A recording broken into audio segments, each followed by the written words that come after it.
Personal finance, the 11:30 class. Let's see, we do have some folks who want to join us. Okay.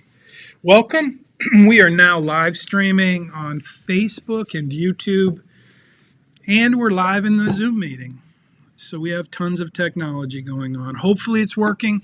If you could, Alejandro, can you tell me if you can hear me? I see you're muted. Can you hear me? You can chat in if you want, or you can speak up. Can you hear me? Apparently they can't hear me, or they can't respond. Can you hear me on Zoom? Okay. Hey, David, welcome. Welcome, David. Can you hear me? Speak up. Can you hear me? Anybody? I don't think they can hear me. Can you guys hear me? Yeah. Oh, good. Cool. All right. I'm going to assume you can hear me can you hear me on Zoom? I don't see any response. Let me type it. Can you hear me? I should spell hear right. Question mark. Yes, you can hear me. Thank you, David, for the chat. Okay, good. We're good. Technology's working. So let's get started. Oh, no, we can't start yet because we have to give everybody 5 minutes to be here, right? If I start now, the people who aren't here on Zoom, I'll have to start over. That was the deal we made, correct? So I told you the story about the plumber. I told you that story because I just wanted to. But I also was thinking that today I'd have a good excuse to not be here. So if I sent you guys a message and said, I can't be there today because I have plumbing issues, would you be upset about that? No? Would anybody be upset? Oh, come on. Nobody? You would miss me. We have donuts, by the way. Thank you so much. I did not bring the donuts. Andrea brought the donuts. Thank you, Andrea. So anyway, yeah, I was thinking that I might play hooky today and just say, watch the earlier Zoom meeting, which didn't really go that great. I mean, it went okay, but it didn't go great because I'm learning how to do these keynote slides. And anyway, before I get into the lesson, since we have we have 2 minutes before I stop admitting people, let me just go over the assignment real quick for this week. Here's a big announcement. This week's assignment requires that you already have your Bayrock planning portal registered. So you've all done that, right? Has anybody not done that? Say that again? So Mint is great, but that's not the same. You're going to have to register for the Bayrock portal. You don't have to link your cards, but you have to have that set up. You did that, right? I did send the card. Yeah. So here's what's going to happen next. This week's assignment, which will be posted later today, this week's assignment will require that you have access in that planning portal to more data cards. Right now, I have not gone in and adjusted or edited your financial planning portal. I'm going to do that today before I post the assignment. So if you have not already registered when me and my team go in and update your planning portal, then you will not get updated because you haven't registered. So if you try to do this week's assignment and you're not registered, when I go in and update your portal, then you missed this week's assignment and you will get a 0. So that's the announcement today. If you happen to be one of those students who's wondering why you can't do the assignment and you're watching this on Thursday, chime in with GroupMe, and the students who are paying attention and are here will tell you why you can't do the assignment. Does that make sense? I know that's a little fast forward time machine kind of stuff, but the point is, make sure you've registered with your Bayrock portal so that it's there so that me and my team can go in and update it, because this week's assignment, it's really a simple assignment. You're going to, in a nutshell, you're going to do a little research and figure out how much money will you make when you start working in the job, if you get the job that you want in your major after you retire. How much money are you going to make? You need to know that. And then based on that income, you're going to do a little more research and you're going to buy a house. So you're going to pretend that you're buying a house. So you're going to have to shop for a house, find a house in a neighborhood that you can afford based on how much you're going to make once you graduate. So you're going to have to do a little research to figure out how much house can you afford and what kind of mortgage are you going to get? What's the interest rate? Is it a 30-year, a 15-year? And that's all going to be pumped into your financial plan, which is why you need access to that data card so that you can tell your financial plan what you're buying as far as a house goes. So that's your homework assignment, is to buy a house, number one. Number two, you're going to think about your dream car. And you're going to do a little research and figure out how much would it cost to buy that Tesla or Beamer or whatever it is you want to be driving. How much will that cost? What kind of interest rate are you going to get on it? What's the loan amount? How long are you going to take to pay it off? And you're going to add that to your financial plan. That's number two. So a house, a car, and number three, you're going to go spend some money using a credit card. You're going to spend at least $10,000 on anything you want. You don't even have to tell me, but you're going to have to tell me, you're going to have to tell your financial plan. You're going to have to complete that data card for your credit card and say, what is your interest rate on this credit? What's your balance? At least $10,000. And that way, once you have those three things built into your financial plan, next week, we're going to do probably one of my favorite assignments in the course. I call it Credit Crush. And that's where I'm going to teach you debt management strategies and how to pay off debt in the fastest, most effective, and most efficient way possible. So that's next week's assignment, but it requires you to do this week's assignment to prepare for next week's assignment. So this week, what I want to talk about is consumer awareness. I want to teach you some things that I think will be helpful for you to understand as a consumer about how it works when we talk about credit cards, and pretty much any purchase that you make these days, because that didn't work out so great. Sorry, my technology is being finicky, but we're going to go through an example. I'm going to tell you a story about a guy named Billy and Sally, and you're going to get to see how it worked for Billy and Sally. But it's basically, you're going to learn how the credit card scam works, and I'm going to teach you how to avoid that trap. Yes? I'm sorry to interrupt you. Is there any way that you could Lower the screen. That's a great idea. I wonder why I didn't think of that before. I wonder why nobody asked me to do that before. Look at that.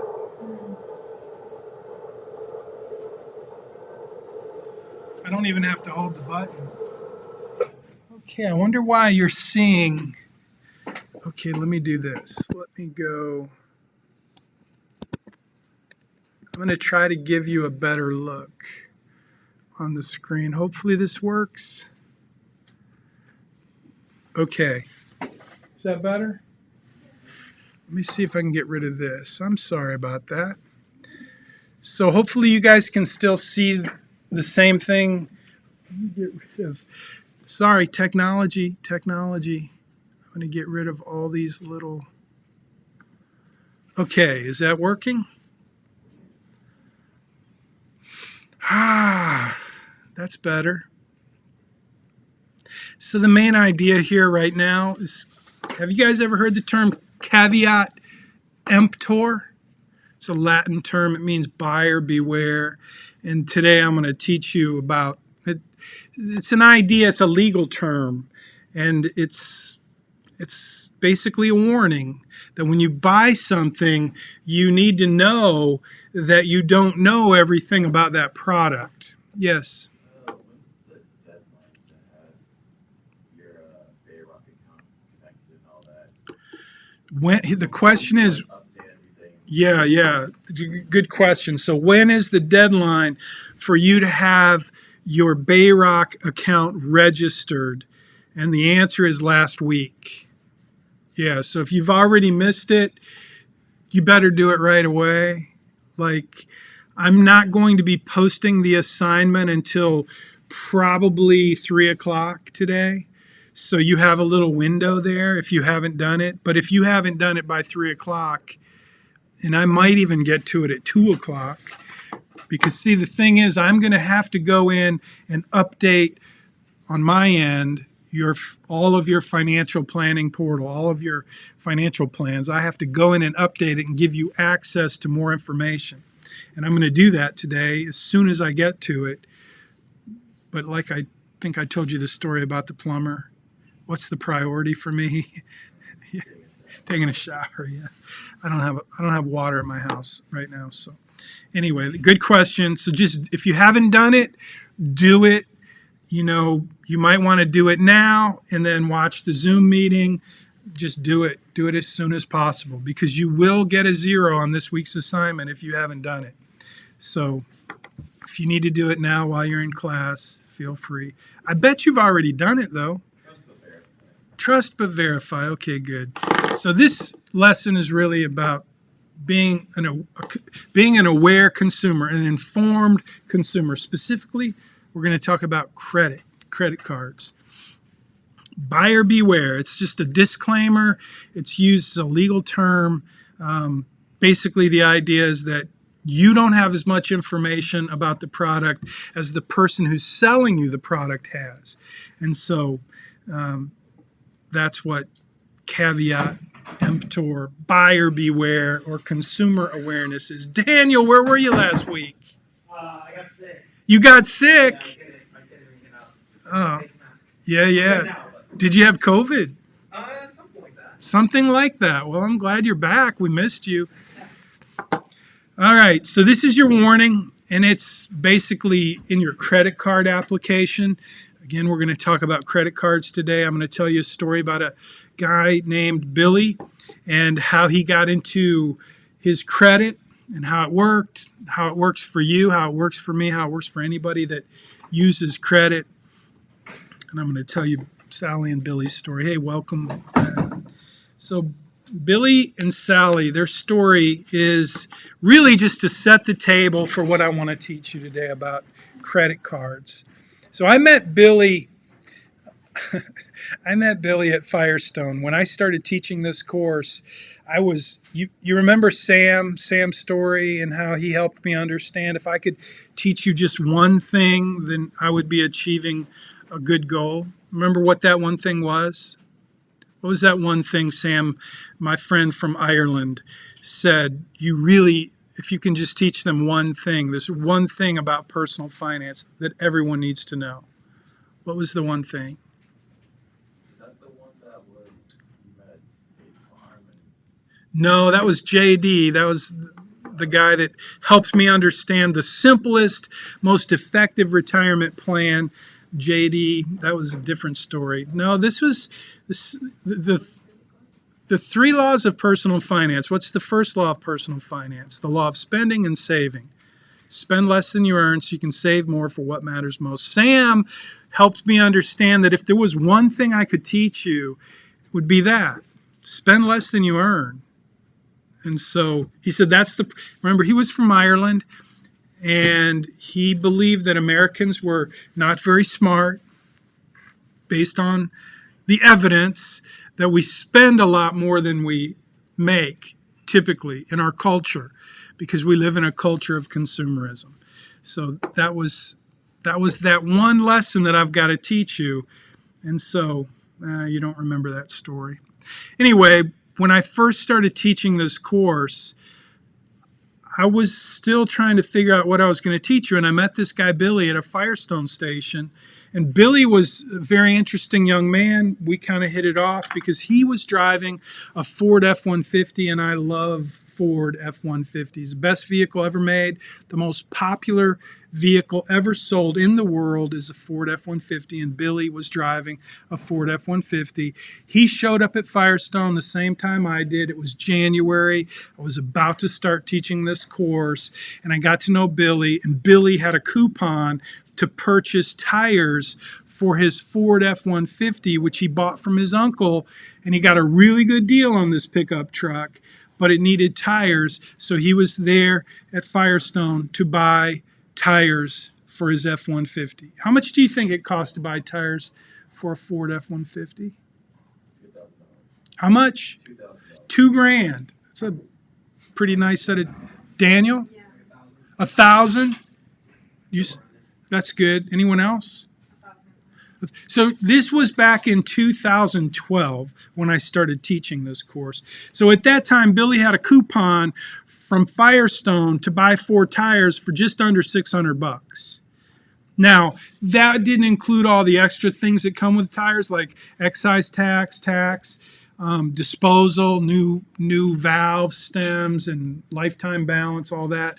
But $600, that's a great deal, and he was there to buy these tires, and that's when Sally showed up. Billy is there. I'm there to get some work done on my Lexus. I used to be a master mechanic, but there were some things I did not want to do to my own car. One of them was transmission work, and they had a mechanic at Firestone who could do what I needed done. And that's where I met Billy. He was there to get tires for his pickup truck, and Sally was the person who was there to provide she was the service advisor. Do you guys know what a service advisor is? No? Yes? What? The ones who were working there. Yeah, she worked there for sure.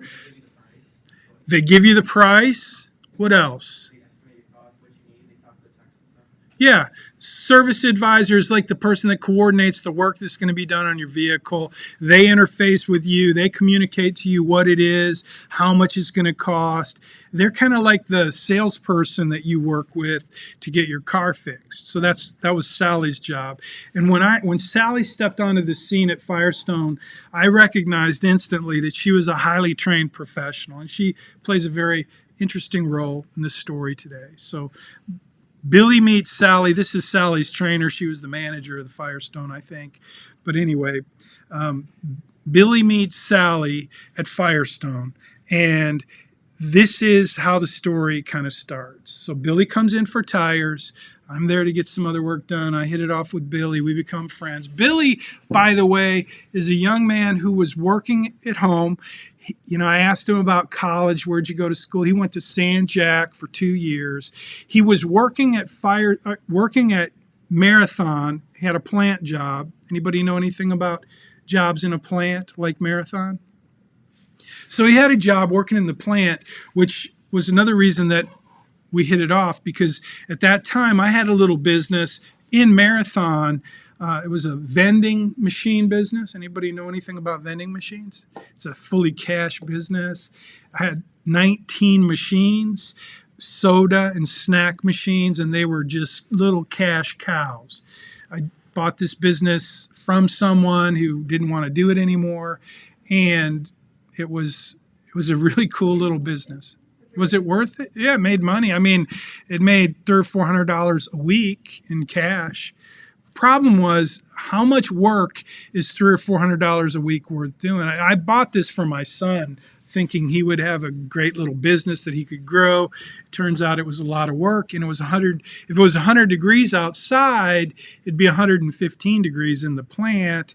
It wasn't really comfortable work. You had to go in the plant, you had to take some training, get certified. You had to wear all these, what do you call them, hazmat suit with them, Anyway, it was a plant. But anyway, Billy worked there, but he lived at home, so he's making good money. He bought this pickup truck at a really good price, but it needed tires. But it was cool. So I got to know Billy, and then we meet Sally, and Sally says to Billy, Billy, that's a good-looking truck. And she starts to do her thing. Sally starts to do her thing as a salesperson. If you're a salesperson, what is your thing? Really nice. Be nice, yeah. And I like offering the price and then the discount that you're giving. so the price, the discount, what else do you think? Upsell. What does that look like if you're Billy and you have an F-150 pickup and you come in with a coupon to buy the tires that are on sale? What does the upsell look like if you're Sally trying to sell Billy? Maybe like a warranty or something. It'll look better. For the car. I don't know. So warranty, what kind of upgrade? Like it will look better if these new tires instead of the discount. Instead of the discount tires, these tires over here would look better on your truck, Billy. And that's a cool truck. That is a really cool. And you guys saw Sally's picture, right? Billy noticed that Sally was somewhat attractive, and I noticed it too. But at any rate, Sally was connecting with Billy, and she was helping Billy understand that these cheap tires, they're great, they're fine. But what you really ought to think about is this upgrade, these tires over here. And so Billy started to really pay attention to Sally, who was very good at her job. And so what do you think was next? But the tires and her number The tires and her number. and he definitely got her number. You're going to see the rest of the story. Yes. But say that again. You got the expensive tires. He got the more expensive tires. And what do you think would come with the more expensive tires? Warranty or something. I don't know. Something expensive. Warranty. Warranty, definitely the warranty was part of it. But what comes with tires? Rims. So some nice rims as well. And then in addition to that, Sally suggested a little modification to the pickup truck, a lift kit that would raise it up so that those new wheels would really pop. The new wheels, the new tires, the whole look. And she had his attention, and I'm just watching.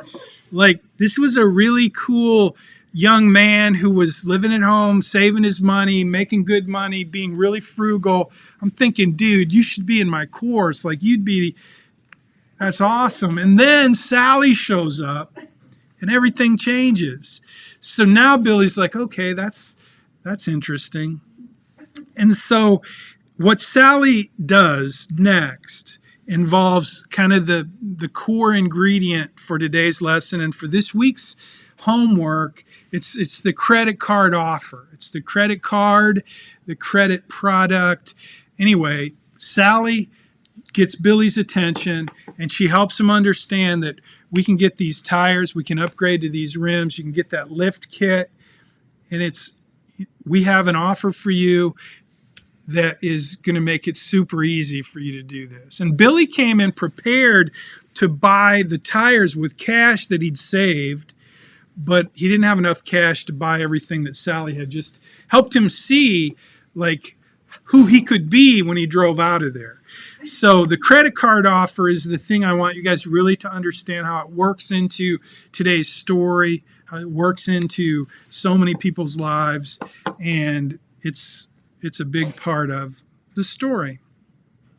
So after Billy meets Sally, you already picked up on the fact that he gets her number and they become a thing.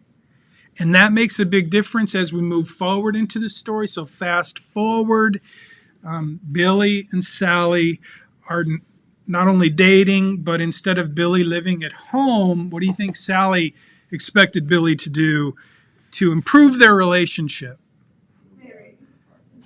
Marry, that came later, but first move out. You can't live with mom and dad if you want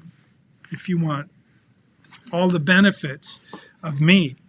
So they move in together, they get an apartment, they start spending money, but that's later down the road. Okay, so we have to deal with right now what's going on with Billy and his truck and how that whole thing unfolds. But yeah, Billy meets Sally. Afterwards, this relationship takes a whole new level of experience, if you will, and it affects both of their finances. And there you see the discovery. Do you know what that discovery is? No. Yes, that was a pregnancy test. I wondered if you'd get that. So that's what happens way down the road. They become a family and it's all good. Here's what Dave Ramsey says about this word, buyer beware. And Dave has been a big part of this course since the beginning, so I thought I'd give him some due. Now, Dave was into real estate. This whole idea of buyer beware, it applies to all products, but Dave applies it to real estate. So those are his words there. But buyer beware is an important part of being a consumer, and you need to understand that as a consumer, you have to be aware of what's going on, especially with respect to credit. And just know that it's your job to understand how it works. Nobody else is going to take responsibility for making sure you understand how it works. And when we get to the end of today's lesson, I think a lot of times people are thinking, is that even legal? Like, shouldn't the government prevent this from happening? Kind of, you'll see where that goes. But the government is not going to protect you from credit, okay? The target is on you. We talked about that last week, I think. Who's the biggest target for credit, for scams, for college kids? College kids and old people. So you guys have a target on you. So just be thinking about that as we talk about what we're going to talk about today with credit. I want to help you get smart so that you don't make the same mistakes that I made. And you got to know when it comes to marketing, and credit is a product that gets marketed all the time. Millions of dollars are spent every day. And here's how they take advantage of you. They take advantage of you and me and all consumers because basically most of us are lazy when it comes to, we just want what we want. And we don't know how much it's going to cost. But mostly, just like Sally did, they take advantage of your hopes and your dreams and your fears and your greed. And you can see it in all kinds of marketing, right? If you just click on headlines and think about what are they appealing to in terms of how they're marketing to you, if you just kind of make a list, that's what I did. I just made a list of how they market to you. Like I had breakfast at McDonald's today. Their tagline forever was, "You deserve a break today," right? Like, I deserve a break. I shouldn't have, so I don't have water at my house this morning. My wife offered to make breakfast. I'm like, no, we don't have water to clean the dishes, so I'll just go to McDonald's because I deserve a break. My wife deserves a break today, right? That's what I mean. It's like all advertising comes with a message, and the message is based on a few basic things. And so that's what I just made a list. Think about it. As you have these impulses to buy, understand that you're being influenced. You live in a culture of consumerism, and you're being influenced all the time, every day. It's the water we swim in, okay? So you just need to understand that. Another way that you get sold, in addition to marketing, which is one thing, marketing is like this nonstop messaging machine, but then it comes down to personal selling, which is what Sally was doing. She was selling. She was a trained professional. She was like a machine, and you just need to know that people who are trained to sell are really good at it. So there's online marketing designed basically to influence you. Do you guys know what YOLO is? You only live once. So that's why I spend so much money at Apple, because I only live once and I'm going to enjoy it. And Amazon too. So what about FOMO? Yeah, that's when something's on sale, you instantly have FOMO. You better get involved. Like I'm pretty sure that Facebook is on sale right now, so I should probably go make this trade. Give me just a second. Oh, it's coming back. Yeah, it was down too. Anyway, that's fear of missing out. We do it all the time. We being salespeople. I've been in sales all my life. And fear of missing out is one of the ways people sell. Personal selling is unique, in my opinion. It's very effective. But it's basically what happened with Sally and Billy. Sally influenced Billy to make this sale. She used all of the tools and techniques that she was trained to use as a professional, and she made this one-on-one maneuver with Billy that, as I watched, it was like, this is how consumerism works. It was the perfect storm, and it worked really well.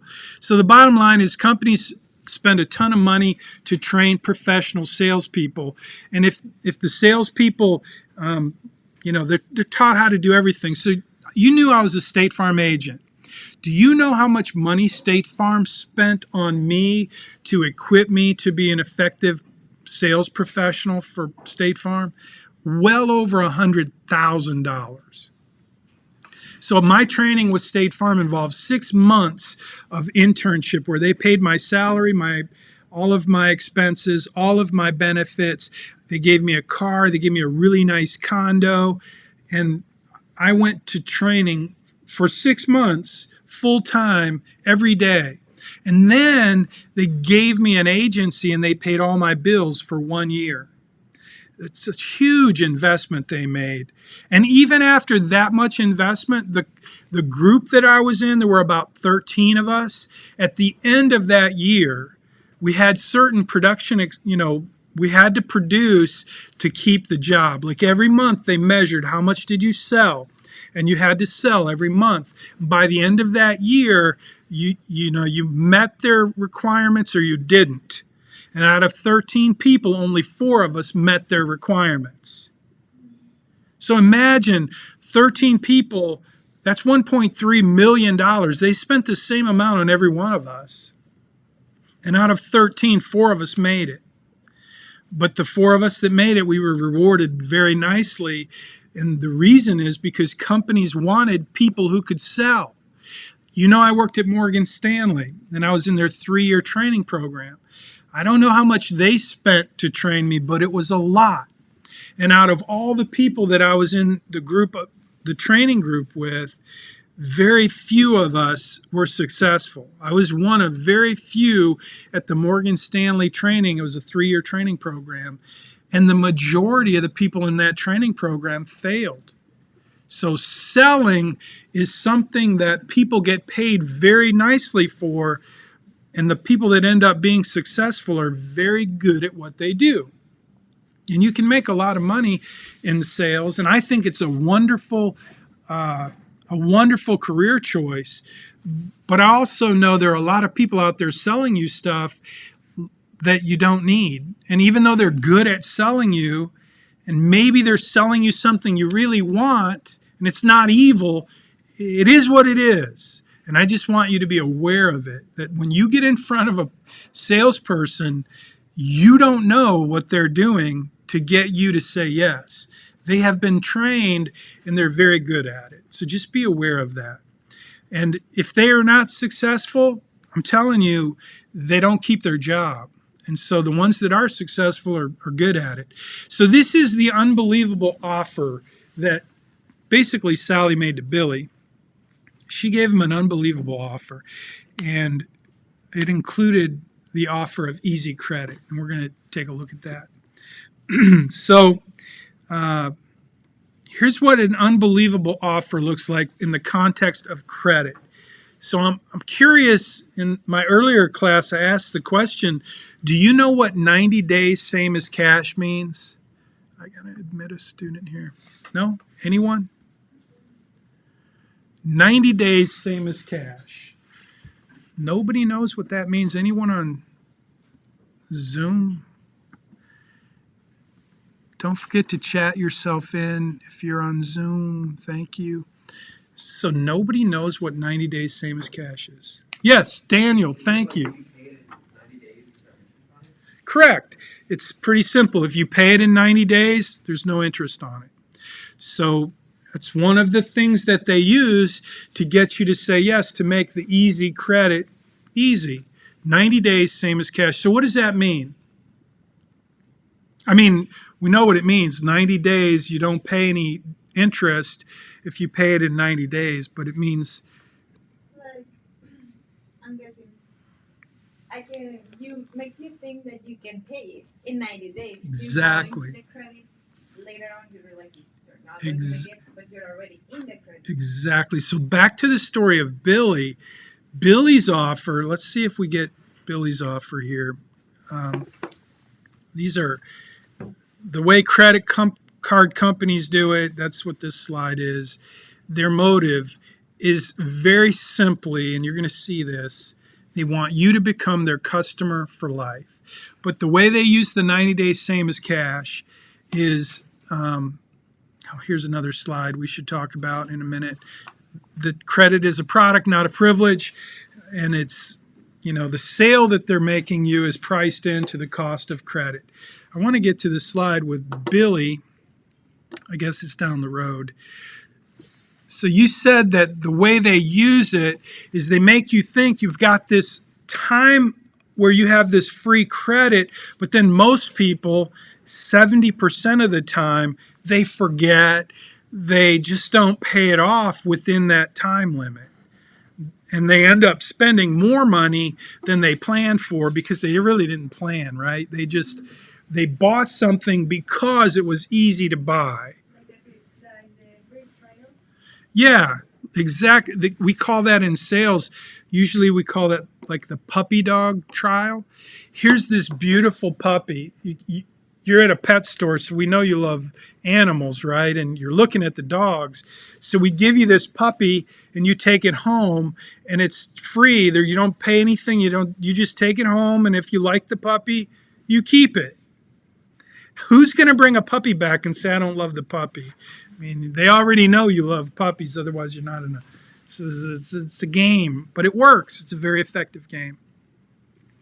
So this just talks about when you miss a payment, and one of the things that we're going to talk about is after the 90 days, what happens after the 90 days. So at the end of this, so Billy's offer was not 90 days. Sally's offer to Billy was not 90 days. It was 6 months. So here's some more information. So what we're going to do over the next few minutes is I'm going to show you, kind of help you understand the lifetime cost of a loan. And I'm going to show you how your balance, your credit card balance, will increase when you pay the minimum. It will increase. And that's kind of the key in the credit card trap. The credit trap is how your balances increase when you pay the minimum. So Billy's story is a story about a boy in his truck. He's a man, but I'm old, so I can call him a boy. He's a young guy, and he has a truck, and his truck turns into a sale with Sally, and the sale turns into a date, and the date turns into a family, and the family gets buried in debt.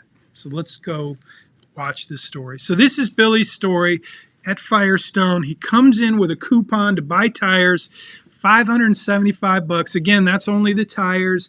Total walkout would have been a little more with balancing, tire disposal, new stems, and all the things that anybody that sells tires will sell you, because you kind of have to have it. So Sally comes to Billy with some marvelous upgrades that are going to make him look good. And the total full meal deal on that is going to be $3,500. So we'll talk about what's included in that deal and how Sally got to that level of cost. And we'll talk about the minimum payments. So here's what Sally sells Billy. We already knew he went from the cheap coupon value tires to the more expensive, better looking tires, right? And he went with the new rims and the lift kit. And do you guys know what an alignment is? So if you buy new tires, you really want to get it aligned. And so, she was right on. She was super professional, and she was, as a person who was a master mechanic, that's how I paid for college. I've worked in the business, like Firestone, in retail automotive for many years. So I watched Sally with the critical eye, and she was very good at what she did. And she sold Billy in a very good way what he needed. And so she said, you needed an alignment. He said, I guess I do, to protect my investment. Because if you buy new tires and the alignment is out, it's going to wear out the tires. It is. And so she was right about that, and he was right to buy this lifetime alignment for these tires on his truck. But the problem was, once the mechanic inspected the truck, they found some bad parts in the suspension. Now, it was a Ford pickup, which is an awesome vehicle, a Ford pickup. The suspension on a Ford is better than any truck on the road, but nonetheless, it had some bad parts and it had to be replaced. And so by the time she got the full estimate for the new tires, the new rims, the lift kit, the alignment, the parts that needed to be replaced to make the alignment hold. Because if you align the vehicle with loose parts, the wheels are still going to flop around and they're going to wear out. So all of that came to $3,500, including the new valve stems, the lifetime balance, the warranty, the whole 9 yards. And the point was, here's what Sally was really selling to Billy. Think about this. What was Sally really selling to Billy? You have a really nice truck. You need to have really nice tires. Because, yeah, it's going to change who you are. She made him feel really good about himself. Like, you've got this great truck, but it could be better. You know, yeah, tires are important, but you could transform the look of this vehicle, meaning you could transform you with this purchase. That's what she was selling. And she was going to make it easy. She's going to make it fast. She's going to make it painless and affordable. And that's all part of what she was trained to do as a professional. And she did it remarkably well. So that's what Sally was selling Billy. So the deal was, the credit card offer from Firestone included no money down. Billy came in with plenty of money to buy the tires on sale with the coupon. He didn't come in with enough money to buy everything else, but she turned it into, you don't even have to keep the money in your pocket, no money down. No payment for 6 months. So Daniel, this is 6 months, same as cash. Instead of 90 days, they were offering 6 months, made it super easy. And at the end of the day, if you decide to pay it on credit, it's going to be a very low monthly payment. And in fact, it was going to be a minimum payment of $25 on a $3,500 deal. So low interest rate and instant approval. Super good deal, right? A remarkable offer. And the credit card is what made it so remarkable. So he goes with it. This is in January. He says yes. You know, he wants what she's selling. He buys it. He signs the credit card application. He walks out of the store with his new transformed truck and his new transformed life, and with Sally's phone number, and with a whole new future ahead. He what? He so impressed her. Plus, now she's getting a nice big paycheck because she gets paid commission, and maybe she took him out on the first date. It never worked that way for me. So that's the deal. Billy's payments was no money down, but after 6 months it was going to be $25. So now let's fast forward the clock. 6 months later, because he had 6 months same as cash. Okay, this is where it starts to get interesting. So just like you said, Andrea, he didn't pay it off. He was in that 70% of people that he got busy, right? In fact, we know from the rest of the story that he got really uniquely busy with Sally. He moved out of the house. He got an apartment. They started buying furniture and other things that made their life workable, right? And he kind of forgot. He didn't have any payments. He even had the money in the checking account because he didn't spend it on the tires that he saved for. My guy Billy has really taken a turn for the worse. I mean, I was really proud of this guy. But he's now in a situation 6 months later where what's going to happen? So remember, the interest rate was 14%, right? You guys know how to calculate the interest on $3,500? If you took out your calculator, you calculated 14%, it would come up to $490, but it's 6 months, right? So do you think Billy should have to pay interest on the 6 months since it was 6 months, same as cash? What do you think, Daniel?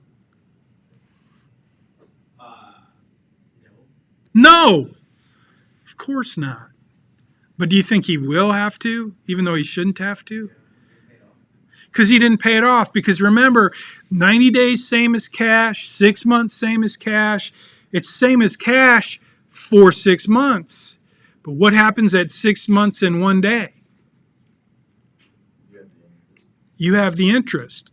For when does the interest start? When you got the product. Whatever, what for him it was the work, the service, the tires, the rims, all of it, the whole package, $3,500. January, he had 6 months, he didn't pay it off, so now 6 months later, the interest for that 6 months, it's not for the whole year, which would be $490. The interest for half of that is $245. So now you take the balance, right? What was the balance? $3,500, and you add the 6 months interest, and that brings you to $3,745. And then what do? Because now we're talking about July. It's not just 6 months, but it's 6 months plus 1 month, which means you have to add the interest for that month. So now we're at the July payment, and the July payment includes interest for July. And the interest for 1 month, how do you think we got to that interest? We took $3,745, which is the balance, and we multiplied that by how much? 0.14, 14%. And then what did we do? Divided that by 12. So just know that my calculations are super simple. If you try this at home on your credit card or your car payment or whatever, it'll be very different because of something called compounding. I'm using super simple interest, super simple math, and the way they do it is they compound it either daily or weekly or quarterly. Depending on how they compound is going to change the calculation. But I just want you to see basically how this thing works. So this is how it works. Billy's paying 14%, so the balance for each month is multiplied by the 14%, and then it's divided by 12 because it's a 1 month payment, which gets added then to the balance. So you take the new balance, you add the interest, and then you make your first payment.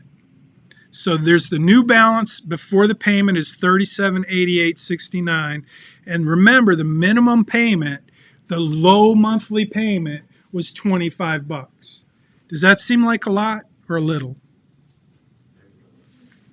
Did I tell you guys about my credit card? I just told this story, and it seems like I told you, but I think I told the earlier class. Things run together when you get to be my age. So I didn't tell you about my Wells Fargo card and my Southwest card. So I have 2 credit cards in my phone, and the credit card one of them is Wells Fargo, and it pays me 2% cash back. So I have a $25,000 credit limit on my credit card. They gave me $25,000 credit limit, and not too long ago I hit the maximum. And when I hit the maximum, I had $25,000 on my credit card. Now, I always pay it off at the end of the month, and I paid that one off at the end of the month. However, when I got the bill, it still showed me what the minimum payment was on that $25,000. Do you know how much my minimum is on that $25,000? Take a guess. How much? $40? Really close. $35.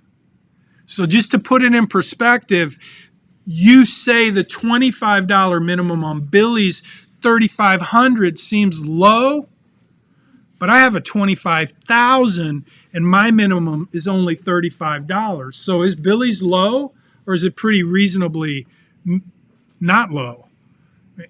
It's pretty reasonable. It is reasonable, trust me. Nonetheless, watch how this works, because this is where when my wife showed me this, back when I was buried in debt, because I was buying everything on credit, was 6 months same as cash, didn't have a payment, so it was really easy then to buy the next thing. With 6 months no payment, I'd buy the next thing. By the end of the 6 months, we're getting all these bills, and my wife is like, "Are you stupid?" And I got to tell you, I felt pretty stupid when she showed me this. My wife showed me this when I was being really stupid with money. It was way back when I was a young man. So I'm showing you, but it works the same today. So here we go. That's the first payment. Billy makes his $25 payment. So then after the July payment, there's a new balance. Take the balance, you pay $25, it's a new balance. It's $25 less. And then what happens? August comes around. Now it's time for another payment.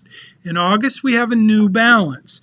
That's the balance from before, after we paid the $25, plus we have to put the new monthly interest. So you take the balance, you multiply it by 14%, you divide it by 12, and you come up with $43.90. You add that, now you have a new balance before you make your payment. The new balance, by the way, $38.07. How much was his original balance? $3,500. He makes his $25 payment, and then we get to the next month. We won't do this for very long. I just want you to see how it works. It's a very simple process.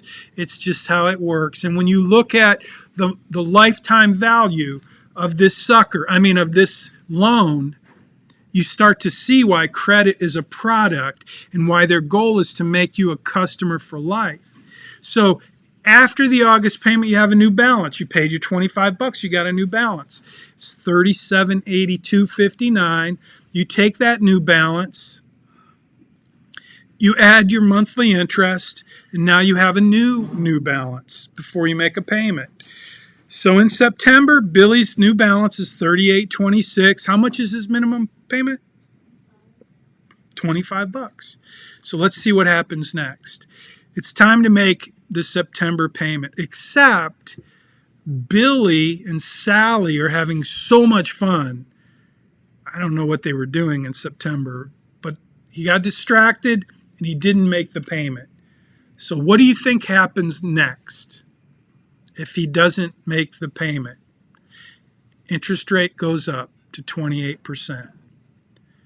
Do you think he gets an email, notification, phone call, an alert on his phone?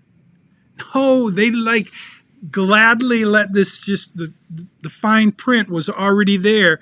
He already signed off on it. It said if you miss a payment, you'll go from 14 to 24. And it did. And he didn't notice it. He didn't see it. But it did. So now he's got this new balance of $38.26.72.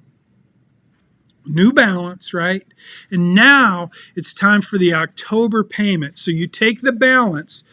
Really, it's from August and then September. He didn't make a payment in September, so he's got interest from the missed payment of $76.53. That's from the missed payment, from the missed month with the new interest rate.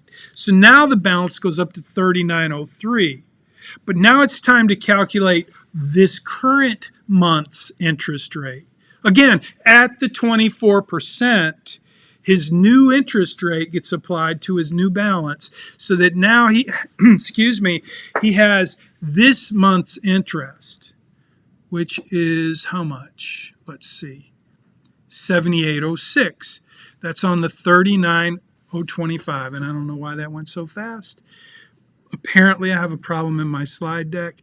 After the October payment, he has a new balance before the payment of $39.81.31. His payment minimum doesn't change. Because why? Because Less than the interest, it helps the company out. yeah, it's part of the game. They want that minimum to stay low. Again, I have $25,000 credit limit and a $35 minimum. How long would I be in debt? How much money would I pay them for interest if I used their formula for success for them? Now, Billy and Sally are feeling pretty okay about this because think about it. Here we are it's October. This is after the October payment, before November. He bought this service and these products in January, right? So now, how much money has he totally laid out for his tires, his rims, his lift kit, his alignment, the repairs to his suspension, the lifetime warranties? How much has he spent out of his pocket? It's crazy, isn't it?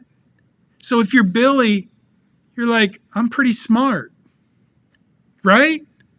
I mean, think about it. Cash flow, this is a no-brainer. Like, why wouldn't you do everything like this, right? I mean, that's what easy credit is all about. And think about it if you're a business, or think about it if you're a family and now you have all these things that you've always wanted and your cash flow is so manageable. I mean, he's only spent $100 and he's got this amazing new transformation in his ride. Does it seem like he's winning the game to you? What do you think? Come on, what do you think? You think he's going down a scary path, falling in a trap? I mean, think about it. That's $39.56 on a $3,500 balance that's eventually going to have to get paid. Eventually, it's going to have to get paid. And the minimum payment is never going to pay it off. He will always be in debt. So what do you think the solution is for most people? If you're like Billy, and you don't just have this, you and Billy and Sally don't just have the truck with the tires and the Firestone credit. They've got the furniture. She's got a new car with a car payment. They've got the, I said furniture, the TV, the big screen TV with a credit card from Cons Electric, and some stuff from Best Buy, like they bought a new MacBook just like I did, used the credit card at Best Buy. So they've got all these credit cards and they're paying minimum on all of them. What do you think is happening to their net worth?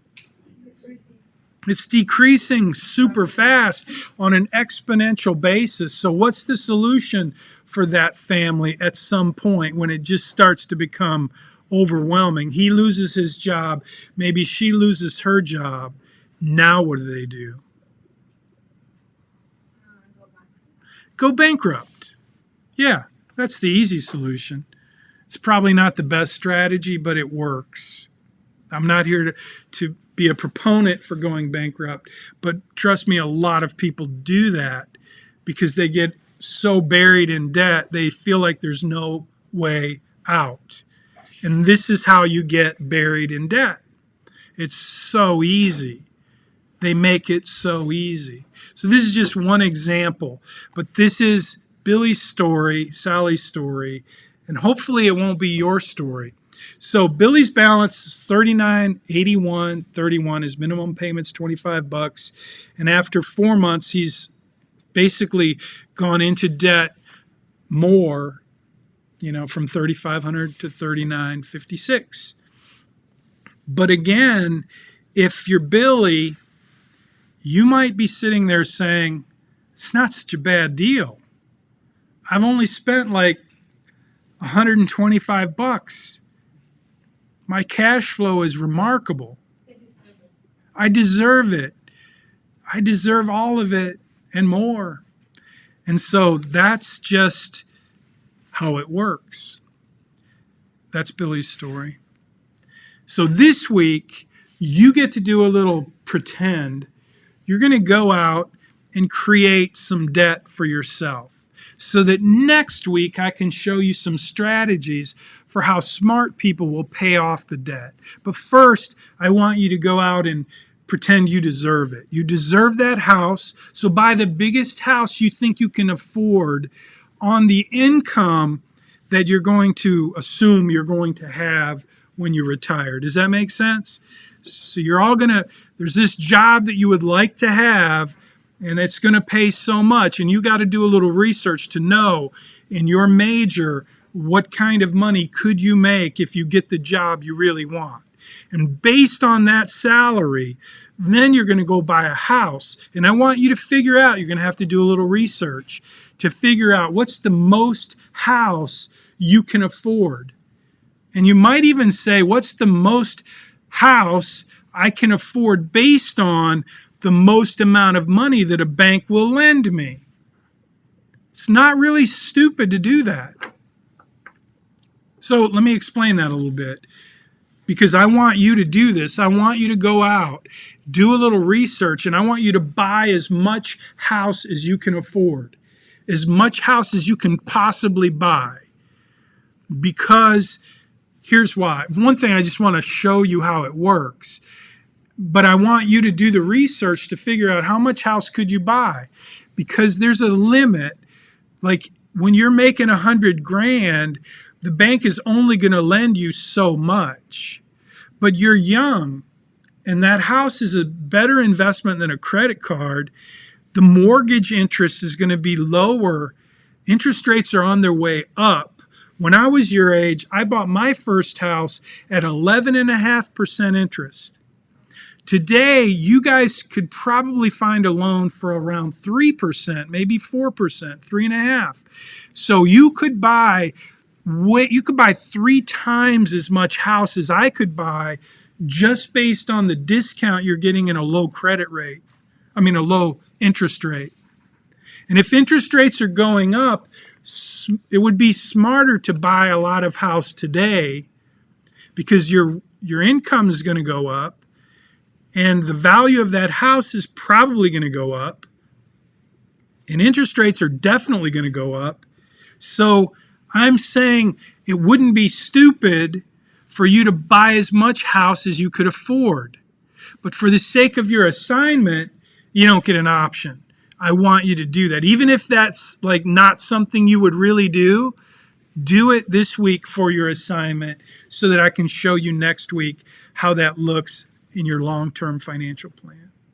So those 3 things you're going to do this week in your assignment. You're going to first do a little research to figure out how much money are you going to make. That's not even, you should have already done that, because that's what your budget was based on. So you've already hopefully got that number. And then you're going to do a little research to figure out how much house could you possibly buy on that income, number 1. Number 2, you're going to figure out your dream car, like maybe it's the Tesla, the Beamer, whatever it is that you would love to own, and you're going to go buy that car. You're going to have to do a little research to figure out what kind of interest rate is your car loan going to have, how many years are you going to take to pay it off, and you're going to put that into your financial plan, number 2, that's the car. And number 3, you're going to go spend some money on a credit card, which means you're going to have to figure out what's the interest on that credit card, and you're going to spend at least $10,000 on that credit card, with that credit card, and you're going to have to figure out what are your payments, what's the interest rate. So you're doing a little research, you're doing a little pretending, you're building your financial plan on some assumptions that aren't really maybe true, but they're going to be close to reality, because once you graduate and once you get a job, I'm going to assume that you are going to buy a house, that you're going to realize at some point maybe buying a house is better than renting, maybe not. But for this assignment, you're going to buy a house and a car, and you're going to put some money on a credit card, so that next week we do the Credit Crush assignment, and I can teach you how debt management strategies work in your financial plan. And that won't work if you don't do what I'm asking you to do this week in your assignment. So first, make sure you've already registered for the Bayrock planning portal, and then this week's assignment is going to come out sometime around 3, 4, 5 o'clock today, as soon as I get to it after I take a shower. And then you'll be ready to do this week's assignment. This week's assignment is really easy, but you have to do it.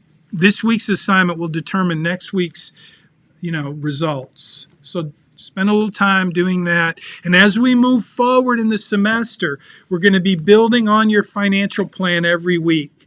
So I will start to do some weekly assignment review videos because it's going to get a little bit more, it's going to start going at a faster pace. We've spent a lot of time talking about credit and debt and how that all works. We're going to spend the rest of the semester building your financial plan, showing you how things work in your real financial life, and it's going to go a little faster. We're going to get into investments and investment strategies. We're going to get into tax advantaged investing, but we're going to do all of that in the context of your financial plan. So again, it's going to move pretty quick, but I'm going to make it easy for you, I promise. This week's assignment is pretty easy, and it won't take you very long at all. So at that, I'm going to open for questions, and then we're going to get out of here. Yes? For the 10,000 that I would have to spend on a credit card can be for traveling? You can spend it on anything. I'm not even going to ask you to tell me what you spent it on, although you can tell me what you spent it on in your article if you'd like, but I don't care. The point is, I want you to, her question was, what do you need to spend on the credit with the credit card? And I don't care. The point is that you have some credit card debt and that you do a little research to understand what is a reasonable interest rate that you're going to pay on a credit card and what is your payment going to be and what does that look like. So that's where the assignment really comes into play. It's not about what you're spending it on. It's just I want you to have some credit card debt. I want you to have a car payment, and I want you to have a house payment. That means you're going to have to do a little research to figure out what is a mortgage? How much is a mortgage? How many years? What's the interest? And your financial plan has all the information you need. You just have to plug in the numbers, and that means you may have to do just a little bit of research, like how much will you pay on a mortgage loan today? Could you figure that out? What you could get a mortgage for today without actually applying for a mortgage? Yeah, that's not hard. You could call somebody. You could Google it. There's lots of ways you could figure out what is today, what is the interest rate you would pay, and if you find a house that you really like, that you think you can afford, you're going to be able to find out what is that house for sale for, because that's what you're going to do. You're going to actually find a house that's for sale, and you're going to pretend you're buying it. And that's easy to do. You can go online and say, I want to buy a house in this neighborhood, and it's going to cost this much, and now I'm going to go get a mortgage. So that's your assignment. Does that make sense? Any questions? I don't see any questions on Zoom. So I'm going to say thank you very much for being here. And if you don't have any questions, you are dismissed. Yes, sir.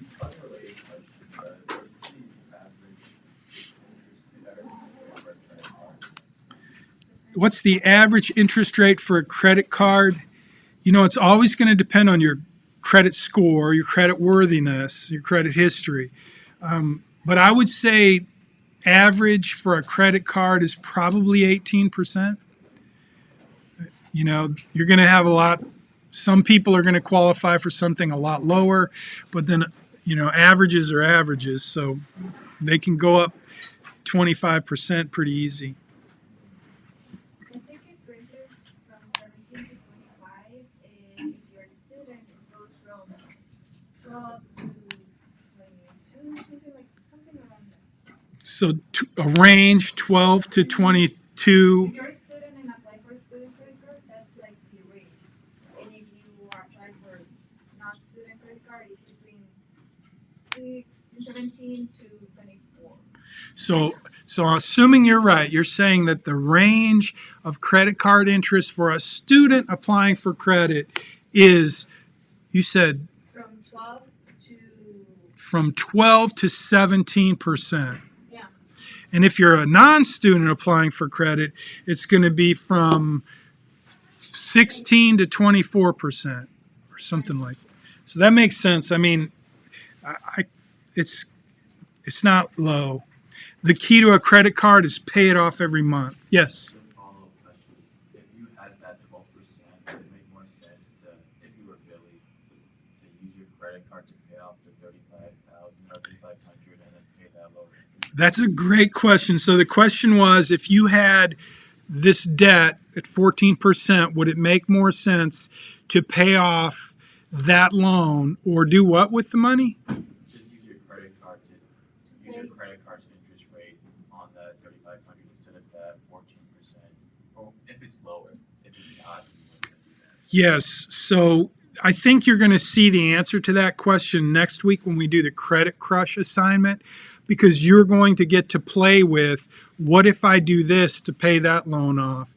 And you're going to have 3 pieces of credit in your plan that will help you see how you choose which one you pay off. So, but paying off credit cards with credit cards is kind of risky, kind of difficult to do. You can't really do that. Like you can't use your Visa card to pay off your Kohl's card. You just can't do that. You can't use a credit card to pay off another credit card. You might be able to get an advance to do that, and that might not be a bad idea. But so the question would be, if you're billing, you've got $3,400 in the bank, would it be smarter to pay off that credit card or to pay the minimum and use that money to pay off a different credit card? That's what you're going to get to see how that works. If you were going to get aggressive to pay off your debt, what's the best strategy to do it? So you're going to learn that next week, not this week, but next week. Any other questions? Daniel, did you? No. Okay. Well, thank you very much for the donuts. Are you taking Have $3 for the free donuts on your way out? And I'm out of here. So I'm going to end this Zoom meeting. Y'all take care. Have a great week. And I'm going to end this stream